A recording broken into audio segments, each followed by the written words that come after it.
हमारे इस चैनल मैथिली गंगा को लाल बटन दबाकर सब्सक्राइब करें व घंटी के निशान का बटन दबाएं ताकि सभी नए वीडियो आप तक तुरंत पहुंचे बिल्कुल मुफ्त। प्यार केलौं आ बदनाम भ गेलौं, प्यार केलौं आ बदनाम भ गेलौं, गुलसा गुलफाम भ गेलौं। ओ जालिम हमरा ओतय छोड़ भागल जखन हम ओकरा प्यार में गुलाम भ गेलौं। एगो पगली के चक्कर में बदनाम भेलो हम हो, एगो पगली के चक्कर में बदनाम भेलो हम।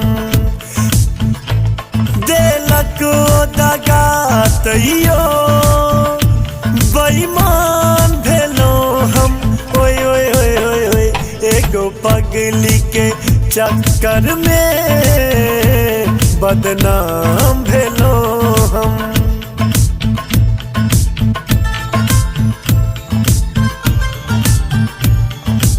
इश्क प्यार मोहब्बत पढ़े लिखे में भले आसान हुई है, मुदा एकरा निभावे में नीक नीक के पसीना छूट जाइए।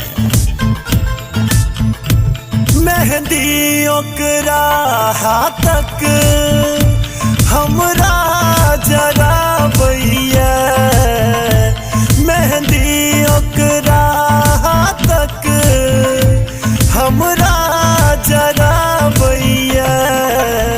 लिखल कोनो हो लिखल कोनो आनक नाम बदनाम भेलो हम हो, एगो पगली के चक्कर में बदनाम भेलो हम।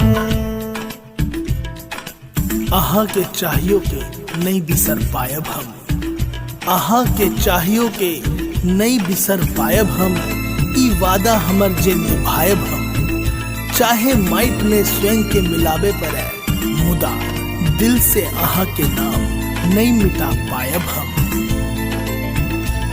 की भेल रहे गलती हम बुझने पेलो, की भेल रहे गलती हम बुझने पेलो।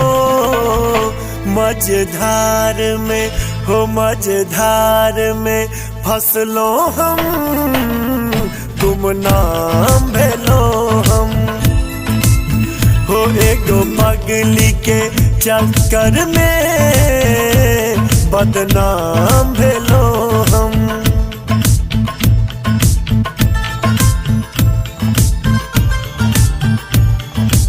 इश्क प्यार मोहब्बत पढ़े लिखे में भले आसान हुई है, मुदा एकरा निभावे में नीक नीक के पसीना छूट जाइए।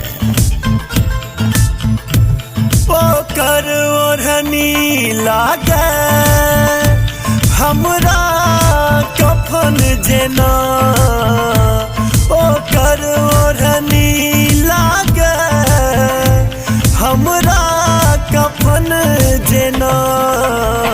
जीबै छिने हो जीबै छिने मरै छी, जिंदा लाश भेलो हम हो, एगो पगली के चक्कर में बदनाम भेलो हम।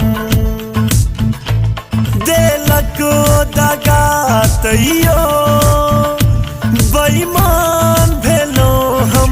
ओए ओए ओए ओए ओए एगो पगली के चक्कर में बदनाम भेलो।